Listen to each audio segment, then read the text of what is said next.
Voy a pedir que abra su Biblia en el libro de Éxodo, por favor.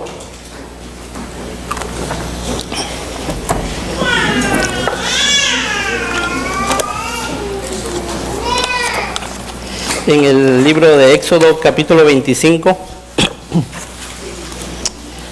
8 y 9.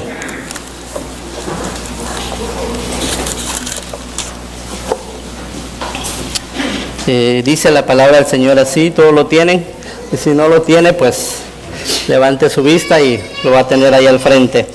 Éxodo capítulo 25, verso 8 y 9 dice: y harán un santuario para mí, y habitaré en medio de ellos, conforme a todo lo que yo te mostré.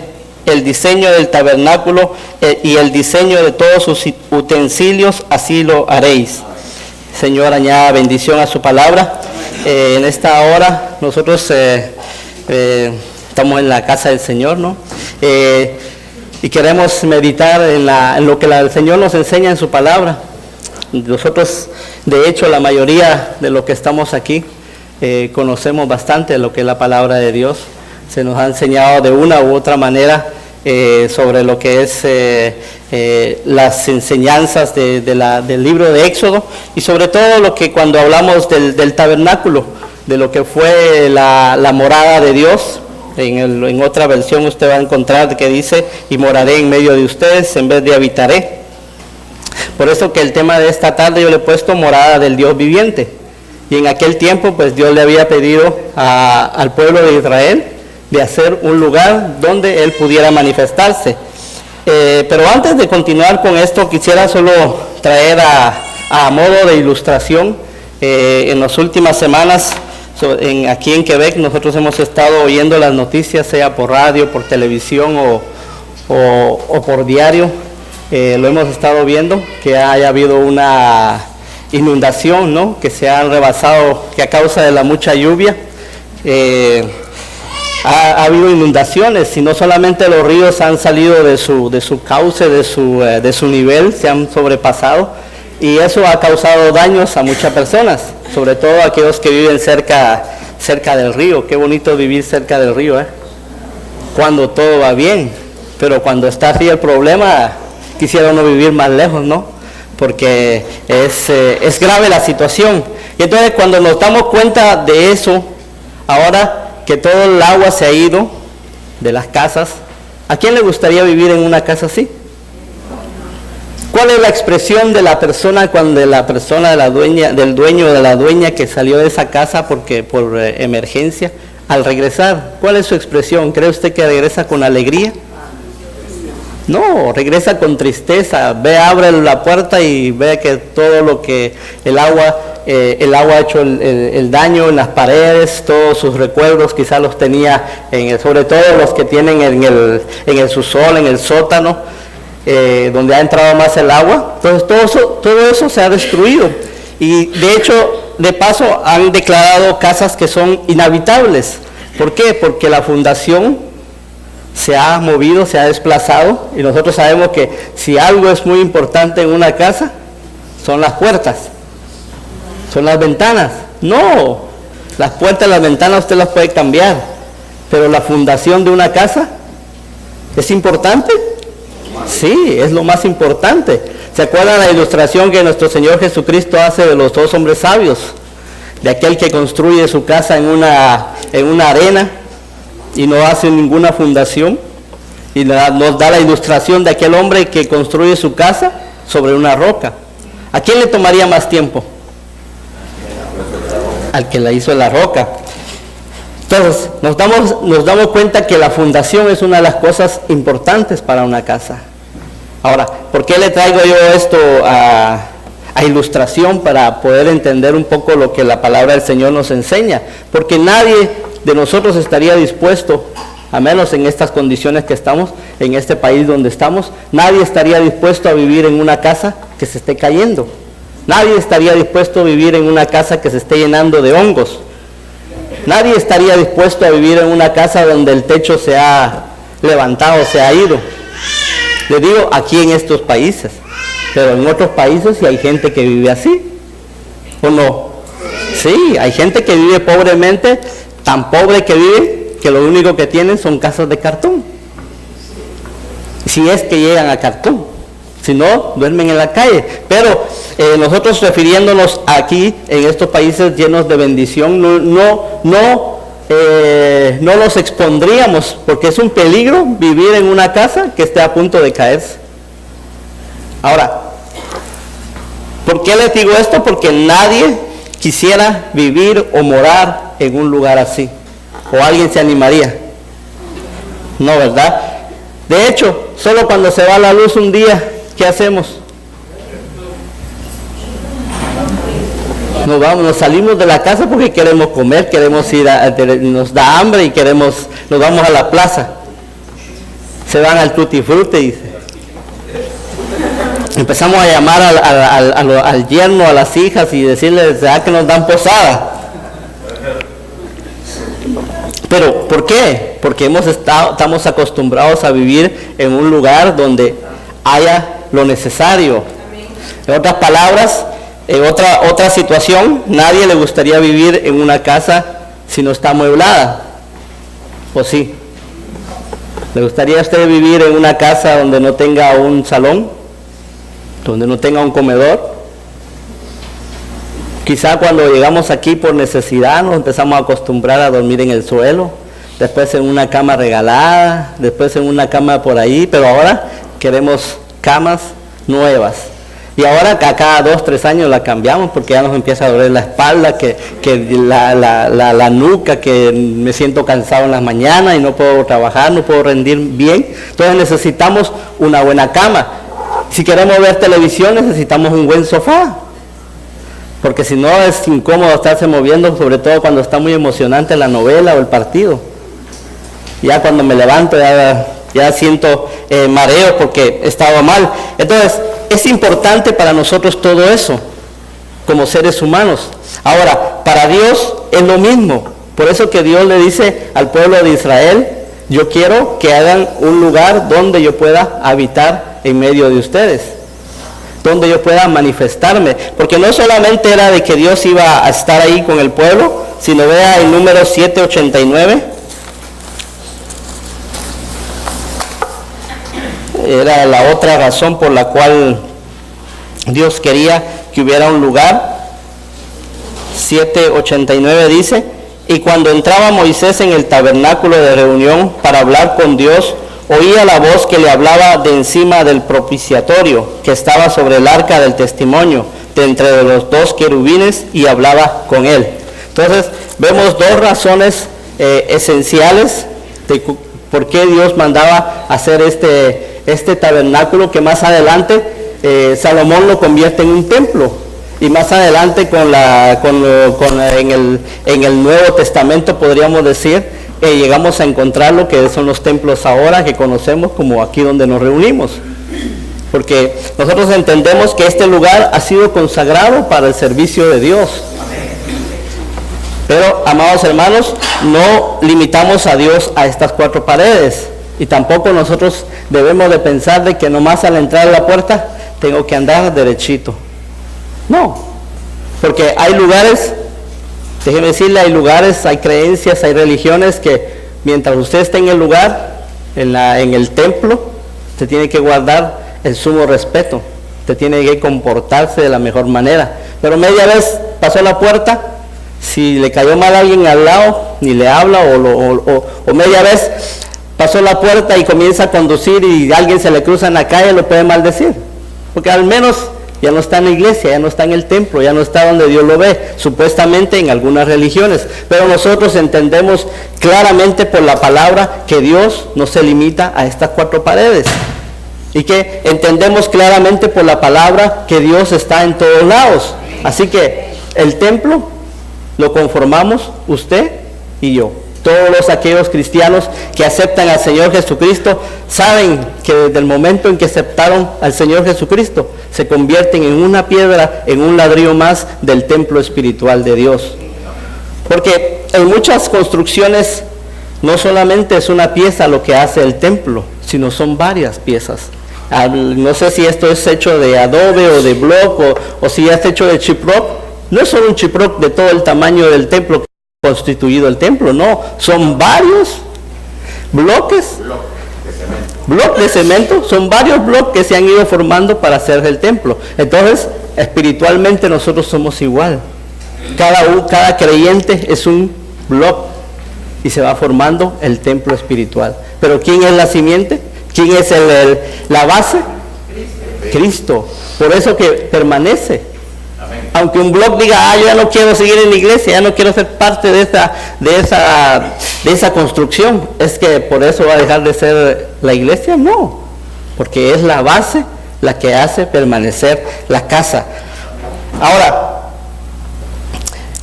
yo le traigo esto a memoria. Yo sé que todos sabemos qué es el tabernáculo. Yo sé que si pusiéramos dar un estudio sería tan extenso, porque, amados hermanos, cada cosita que hay en el tabernáculo, que son cortinas, que son columnas, hasta los clavitos más insignificantes, tienen una enseñanza, un significado, para aplicarlo primeramente a nuestro Señor Jesucristo y segundo a la iglesia.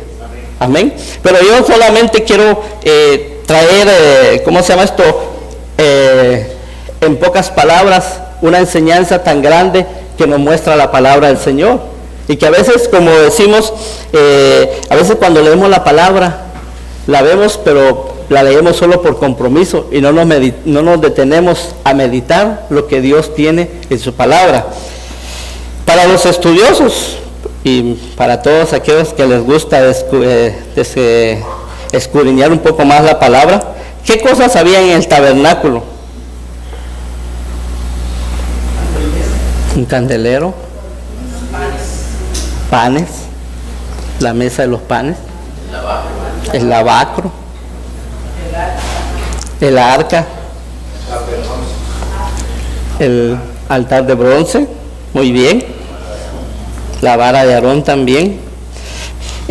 Esencialmente el tabernáculo constaba de 3 secciones, que era el atrio o patio, que está el lugar santo y el lugar santísimo.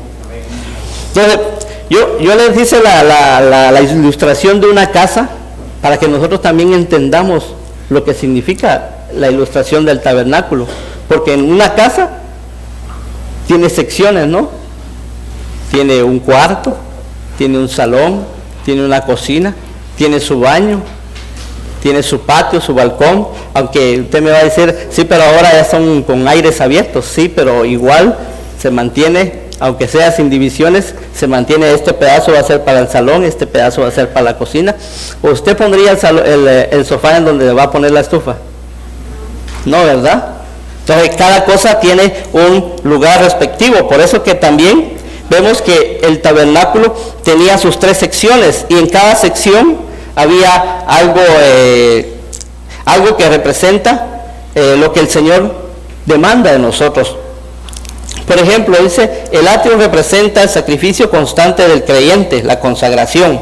El lugar santo es la entrega al Espíritu Santo, es vivir la vida abundante. El lugar santísimo es la transformación que trae como galardón el arrebatamiento.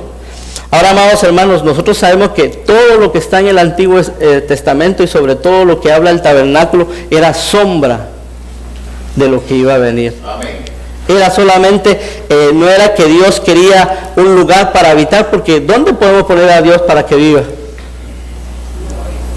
No, tiene un lugar. Primero, para Dios es tan grande que dice que la tierra le sirve como estrado de sus pies. Es como que fuera una alfombra, literalmente hablando, donde usted pone sus pies ahí. Entonces, ¿dónde pudiéramos poner a Dios en la tierra? Entonces, es una manera de que Dios está diciendo, yo quiero habitar en medio de ustedes. De hecho, amados hermanos, Dios siempre ha querido tener contacto con el ser humano. ¿Se acuerdan cuando creó a Adán y a Eva? Ahí les dijo, mira Adán, te voy a crear y te voy a dar una esposa. Ahí miras cómo te las arreglas. O Eva, mira, ahí te voy a dar una esposa, tiene un carácter, pero ahí miras cómo te las arreglas. Ahí por ahí, dentro de unos 20, 30 años, lo vengo a ver cómo están. No. ¿Cuál era la relación entre Dios y el hombre. Era una relación en la cual había comunicación. ¿Cómo lo podemos comprobar? Cuando pecaron, ¿qué pasó con Adán? ¿Cuál fue su actitud? Esconderse, dijo. Ya va a venir Dios. Dios siempre viene a esta hora de la mañana, así que escondámonos. Si nos buscan, le dijo a la jirafa, no andes meneando el cuello así para señalarme dónde estoy. No. Adán se escondió, ¿por qué? Porque sabía que ya la comunión la estaba perdiendo. Entonces, desde ese momento el hombre se ha estado alejando, pero Dios siempre tiene el deseo, siempre lo tendrá, el deseo de buscarnos. ¿Por qué? Porque somos una creación especial. Y cuando nosotros venimos a los pies del Señor Jesucristo, nos busca aún más. ¿Por qué? Porque valemos la sangre de nuestro Señor Jesucristo. Amén. Entonces vemos nosotros que todo eso era sombra de lo que Dios quería venir a hacer más adelante con nosotros. De hecho, algo que es muy interesante, amados hermanos, dentro de lo que es la relación con Dios, Dios no anda buscando que nosotros hagamos o realicemos grandes proyectos, que seamos grandes predicadores, que tengamos grandes ministerios de alabanza, grandes ministerios de enseñanza, no, o de cualquier otra cosa. Dios lo que anda buscando en nosotros es que tengamos cada día el carácter de nuestro Señor Jesucristo. Porque eso es lo más importante que Dios anda buscando en nosotros. Yo recuerdo que en Guatemala oía un mensaje de un hermano.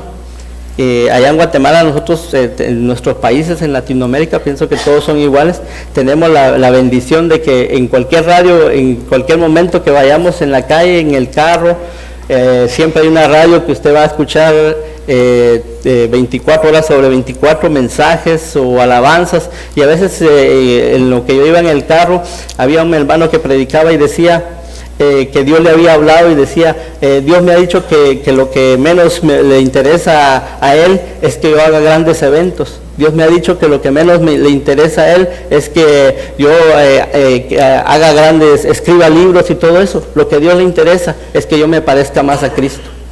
Y eso es lo que Dios anda buscando. Y eso es lo que Dios andaba buscando en el pueblo de Israel a través del tabernáculo, a través de manifestar su presencia en medio de ellos. Porque para poder nosotros llegar hasta la presencia de Dios, o mejor dicho, para poder llegar el sacerdote, los que estaban encargados de administrar el tabernáculo, de ellos poder llegar hasta allá a la presencia de Dios, tenían que seguir varios pasos. Y algo especial, amados hermanos, que al lugar santísimo no se entraba ni se salía a cualquier hora, ni en cualquier momento. Al lugar santísimo se entraba una vez al año, y no entraba cualquiera, entraba el sumo sacerdote. Entonces yo quiero que nos vayamos metiendo en esto y vayamos pensando todo el trabajo que había que hacer para poder llegar a la presencia de Dios. Y cómo es que el tabernáculo de aquel entonces es representado en nuestras vidas. Porque el tabernáculo también es representado en la iglesia, en nuestro Señor Jesucristo, pero no me quiero centrar mucho ahí, sino quiero centrarme en brevedad en qué representa en mi vida. ¿Cuáles son los pasos que yo tengo que dar para poder llegar a la presencia de Dios? Porque el objetivo del tabernáculo era manifestar la presencia de Dios, pero también poder tener contacto, comunicación con Él. El único que podía entrar y ver el rostro de Dios encubierto, podríamos decir, era Moisés. El sacerdote lo único que hacía era entrar una vez al año y rociar la sangre. Pero Moisés tenía una admisión VIP. El Señor le decía, quiero hablar contigo, él se iba rápido a la presencia de Dios. Entonces, nosotros tal vez dijéramos, ¿cómo envidio yo a Moisés que pudo tener ese privilegio? O cómo pudiéramos decir, cómo envidio yo a los levitas que tuvieron ese privilegio de poder sacrificar, de poder entrar al lugar santo y poder encender las luces y poder poner el pan y poder echar el aceite o el perfume que se echaba en el altar de incienso. Pero amados hermanos, cuando nosotros pensamos en eso, déjeme decirle que usted y yo, en el día de hoy, a partir del sacrificio de nuestro Señor Jesucristo, tenemos uno de los privilegios más grandes. Que si los levitas lo vieran, nos envidiarían a nosotros, aunque no se ponga contento. ¿Sabe por qué? Porque ellos tenían que ir a hacer rituales año tras año para poder llegar a la misma presencia de Dios y para que se manifestara la gloria de Dios.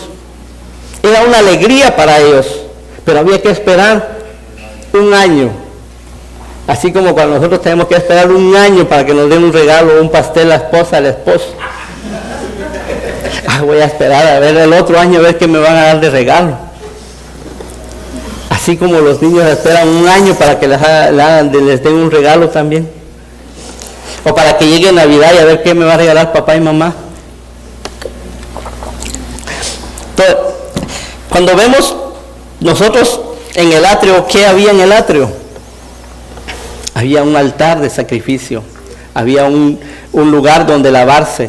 Entonces, eso nos indica que a nosotros, que antes de entrar a la presencia de Dios, nosotros tenemos que purificarnos, tenemos que estar, nosotros no podemos decir, voy a vivir este mes la vida loca, bueno, en total el otro mes me voy a consagrar. No, eso nos indica que a diario tenemos que andar pidiendo perdón, tenemos que andar examinándonos, porque ¿quién no pecó ¿qué hora te levantaron a las 9 de la mañana? De las 9 a las 12, ¿quién no ha pecado? Levante la mano.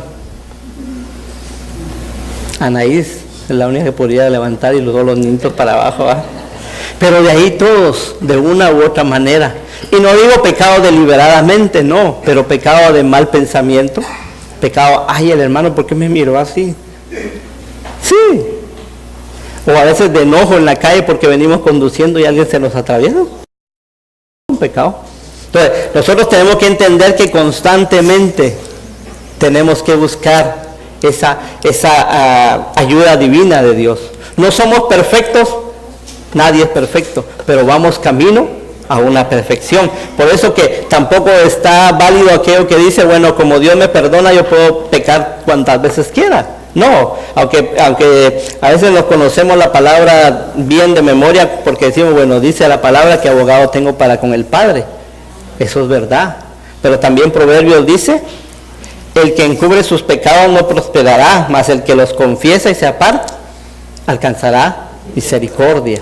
Entonces, nos estamos dando cuenta nosotros que en el atrio es donde hay la confesión de nuestra condición, donde nosotros tenemos que vernos en el atrio y reconocer que somos pecadores, que necesitamos constantemente la ayuda de Dios.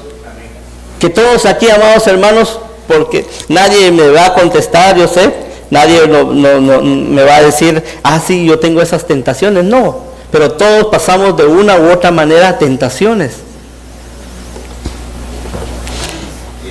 Así como cuando queremos nosotros adelgazar, ¿cómo nos cuesta, va? ¿Cómo nos cuesta? Nos cuesta mucho hacer el ejercicio del cuello. De la misma manera nos pasa con el pecado, pero todo se puede en el poder del Señor Jesucristo. Cuando pasamos al lugar santo, encontramos tres cosas importantes, que es la mesa de los panes. Sabemos que Jesucristo dijo, yo soy el pan de la vida. El que come de mí, nunca más tendrá hambre. Entonces, ¿qué tenemos que nosotros que comer continuamente? El pan. ¿Qué es? Su palabra. ¿A cada cuánto come usted? ¿O a cada cuánto comemos, mejor dicho? ¿Es que pasaríamos un día sin comer? No. A menos que estemos en un aprieto, una necesidad o que estemos enfermos. pasaríamos un día, 2 días sin comer. Pero de lo contrario, si el hermano no se apura de aquí a 20 minutos, me van a empezar a sonar las campanas del estómago. ¿Por qué? Porque nosotros necesitamos alimentarnos físicamente. Y espiritualmente nosotros, amados hermanos, cuando vemos que los panes eran esenciales dentro del lugar santo, y no crea que esos panes se quedaban 1 mes, 2 meses ahí, no, a cada semana se tenían que estar cambiando. ¿Por qué? Porque hay que estarse renovando en la palabra del Señor. Cuando vemos el otro elemento es el candelabro o lámpara, que significa la luz. Eso era encendido de la tarde y era apagado por la mañana, porque ¿quién necesita luz en el día? Nadie. Mas sin embargo, en la noche, en las tinieblas, se necesita la luz. Y Jesús les habló otra vez diciendo, yo soy la luz del mundo. El que me sigue no andará en tinieblas, sino que tendrá luz de la vida. ¿Qué somos nosotros? La luz. Tiene que haber un candelabro dentro de nosotros que manifieste esa luz donde quiera que vayamos, donde quiera que estemos. No encendamos la luz solo cuando vengamos a la iglesia, no. La tenemos que tener encendida en todo tiempo. El último objeto que encontramos ahí es el altar del incienso, que significa la oración, o sea, la comunicación con Dios. Jesús dijo en Mateo 26:46, velad y orad para que no entréis en tentación. El espíritu está dispuesto, pero la carne es débil. Entonces, ¿es importante orar? Sí, es importante orar. Y alguien dijo un comentario que el altar del incienso, que significa la oración, era tan pequeño que pareciera insignificante. Y así a veces es la oración. Nadie dice, yo tengo un ministerio de oración y hago esto y hago lo otro. No, pero sí se realza el ministerio de alabanza, se realza el ministerio de enseñanza, de predicación, pero el ministerio de oración no se realza mucho y muchas veces no lo queremos. Si Dios nos dijera, mira, te voy a dar ministerio de oración, vas a tener que interceder siempre, ese va a ser tu ministerio. ¿Qué diríamos? Señor, pero nadie me va a ver que... No, pero... Por eso que es importante, amados hermanos, estar siempre en oración, que es la comunicación con Dios. Y se da cuenta que este altar estaba casi cerca del lugar santísimo. Lo único que los separaba era la cortina, el velo. Entonces es importante la oración, así como es importante el lavado, lo que está en el atrio, es importante lo que está en el lugar santo. Y todo eso nos lleva al lugar santísimo, donde está el arca del pacto, la misma presencia de Dios. ¿Cómo conoceremos nosotros la voluntad de Dios si nunca llegamos al lugar santísimo? Jesús le dijo a Felipe en una ocasión, tanto tiempo he estado con vosotros y todavía no me conoces, Felipe. El que me ha visto a mí, ha visto al Padre. ¿Cómo dices tú, muéstranos al Padre? La presencia de Dios, amados hermanos, manifestada en el Señor Jesucristo, solo la podemos nosotros encontrar cuando nosotros seguimos esos pasos. Cuando nuestra vida llega a ser un verdadero templo de Dios. Amén. Olvidémonos de estas 4 paredes. Estas 4 paredes van a dejar de existir un día. Pero usted y yo somos eternos. Amén. Sí, el hombre es eterno. Sea para bien o sea para mal, el hombre es eterno. Ahora, todos nosotros aquí hemos recibido al Señor Jesucristo en nuestro corazón. Y Dios ha manifestado su poder en nosotros. Ahora, ¿queremos nosotros entrar a la presencia de Dios? Estas cosas tienen que estar en nosotros. Como les dije al principio, ¿se da cuenta que cada cosa está en su lugar? Era imposible que ellos tuvieran el lugar santísimo de entrada y la consagración pues de último. No, así como en nuestra casa todo está en orden, cada cosa está en su lugar. Usted no guarda el control de la televisión allá en el cajón de los tenedores, a menos que por equivocación un niño lo haya puesto ahí. O como alguien que había perdido el control y no sabía dónde lo encontraba, que tuvo que venir a toda la casa para ver. Hasta Dios le dijo, Señor, tú tienes el control.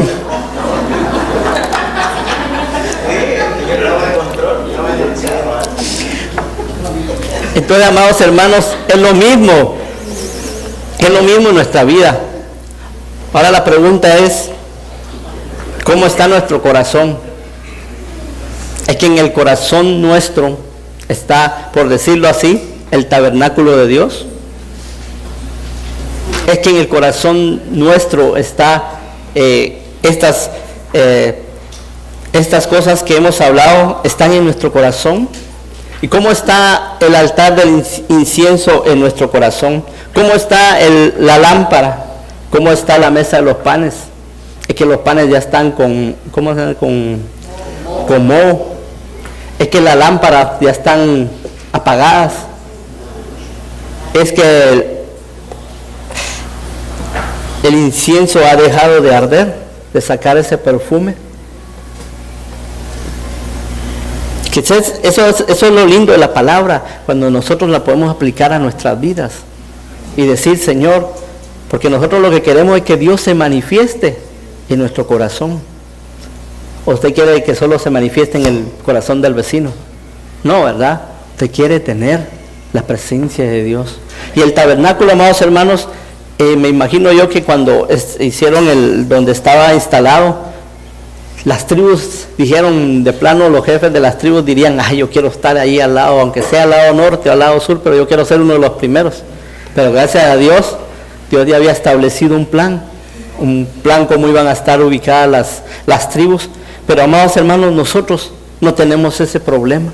¿Sabe por qué? Porque desde que se rompió el velo por la sangre de nuestro Señor Jesucristo, usted y yo podemos tener el mejor acceso. ¿Sí? ¿Tenemos que esperar un año para entrar a la presencia de Dios? Eso es porque nosotros queremos. ¿Sí? Porque hay cristianos anuales. Ya no hay solo cristianos del domingo, sino hay cristianos anuales que esperan un año para poder, ¿cómo se llama esto? Querer entrar a la presencia de Dios. Entonces, ¿quién se limita? ¿Dónde es que está el límite para entrar a la presencia de Dios? En la voluntad del hombre. Porque Dios ya quitó los límites, ya quitó los preceptos. Ya no tiene que haber un sacerdote, ya no tiene que haber un sacrificio, porque ya el sacerdote está eternamente. El sacrificio ya está hecho. O sea, ¿ahora qué hay? Acceso libre, acceso ilimitado. ¿Quién tiene que cuidar de su tabernáculo cada día? Mi esposa tiene que venir a encender la lámpara de mi tabernáculo. Mi esposa tiene que venir a cambiar los panes de la mesa. No. Ya mi esposa leyó la palabra, está bueno. Ya con eso, si ella leyó, pues somos uno y... No, amados hermanos, esto es individual. Amén. Esto es individual y como iglesia nosotros tenemos que entender de que Dios tiene que ocupar el primer lugar en nuestras vidas. ¿Cómo está nuestro tabernáculo interno en el corazón? ¿Está lleno de telarañas? ¿Sabe? Cuando bajamos al garage o a algún lugar donde usted tenga sus cosas que cambia cada año y va y encuentra usted a veces telarañas ahí. Así estará el arca del pacto, con telarañas. No, amados hermanos, tenemos que tener una actitud diferente, tenemos que tener una comunión constante con Dios para que todas las cosas del Señor sean hechas bajo su voluntad. ¿Por qué le digo eso? ¿Cómo estarán las paredes de nuestro corazón? Porque algo que me sorprendió en Ezequiel capítulo 8, verso 10, quisiera que lo encontraran, por favor. Ezequiel, ya lo había hablado en creo que una predicación anterior, pero me ha quedado en la mente. Era una visión, usted puede leer el capítulo 8 en su casa para poder entender más la visión, pero me llama mucho el verso 10, dice, entré pues y miré y aquí toda forma de reptiles y bestias abominables y todos los ídolos de la casa de Israel que estaban pintados ¿en dónde?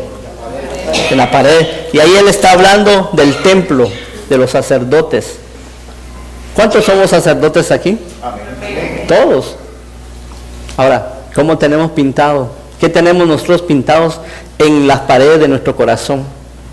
La envidia, el odio, el celo, la amargura.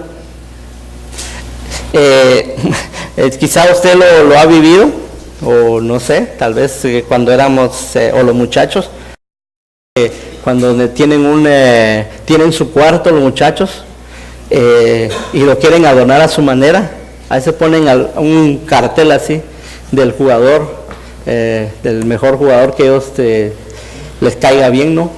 Entonces, no voy a decir nombres para no tener problemas, pero bueno, se pone su pancarta ahí, o si es señorita, tal vez pone de alguna modelo que le gusta. Y así, en su casa usted puede poner quizá un retrato de su esposo en su cuarto. Imagínese, Adela no está aquí. Imagínese que el día de mañana llegue Adela y yo tenga el retrato de otra mujer. ¿Cómo se sentiría ella? ¡Ay, qué bonita! O al revés, que yo llegue, bueno, yo digo de noche, pero cuando me despierte en la mañana y lo primero que vea en la pared de enfrente de mi cuarto sea la foto de alguien que ella conozca. ¿Cómo me sentiría yo? ¿O cómo se sentiría usted? Entonces es lo mismo pasa con Dios. ¿Qué hay en las paredes de nuestro corazón? ¿A qué es lo que nuestro corazón se inclina? Eso es lo que se está tratando aquí en el verso 10. Lo que estos hombres hacían eran tener ídolos pintados en las paredes de la casa del Señor. Entonces, nosotros sabemos que aquí podemos tener todos esos cuadros, qué bonito, pero en el corazón, ¿qué es lo que tenemos? Eso es lo que a Dios le interesa más. ¿Usted cree que a Dios le interesa que esto esté reluciente? Las 4 paredes de aquí adentro, de allá afuera. Si se puede hacerlo, bueno, si no, no. Pero lo que más le interesa a Dios es lo que hay en nuestro corazón. ¿Qué prioridades hay en mi corazón? Ver televisión, Facebook, internet, pasar tiempo con mis amigos, el trabajo, el estudio.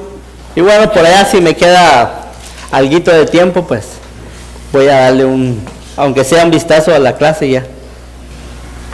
Entonces, amados hermanos, eso es lo que a Dios le interesa, lo que hay en nuestro corazón. ¿Qué prioridades hay en nuestro corazón? El salmista dijo: cuán amables son tus moradas, oh Jehová de los ejércitos. Anhela mi alma y aún ardientemente desea los atrios de Jehová. Mi corazón y mi carne cantan al Dios vivo. Esa es la actitud que Dios espera en nosotros. Que nuestro corazón arda de deseo de venir a la iglesia el domingo. En parte sí. Pero que mi corazón arda por buscar la presencia de Dios. Porque si mi corazón arde por buscar la presencia de Dios, me va a dar como resultado que yo voy a desear venir a la casa del Señor. Pero si mi corazón arde solo porque, bueno, para que no me digan nada, o para ir a ver a los hermanos para pasar un rato alegre, no ese es el propósito que Dios anda buscando. Dice: bienaventurados los que habitan en tu casa, perpetuamente te alabarán. Bienaventurado el hombre que tiene en ti sus fuerzas, en cuyo corazón están tus caminos. El deseo del Señor es que podamos nosotros buscarle constantemente. Dios se quiere manifestar. Dios no tiene límites para manifestarse, amados hermanos. Lo que le ponemos límite hemos sido nosotros. El pueblo de Israel tuvo un gran privilegio, es verdad, pero nosotros tenemos uno aún mayor que ellos. ¿Por qué?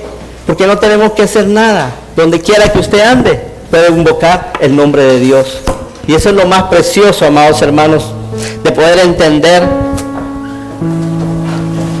qué fácil es el acceso a Dios. Pero es difícil porque tenemos que doblegar nuestra voluntad.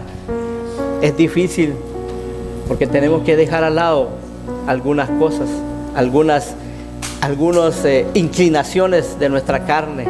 Como decía al principio, la palabra dice que Jesús dijo que hay que orar, pero el Espíritu siempre está presto, pero la carne es una enemiga. Vamos a ponernos de pie, vamos a cantar esta alabanza de corazón.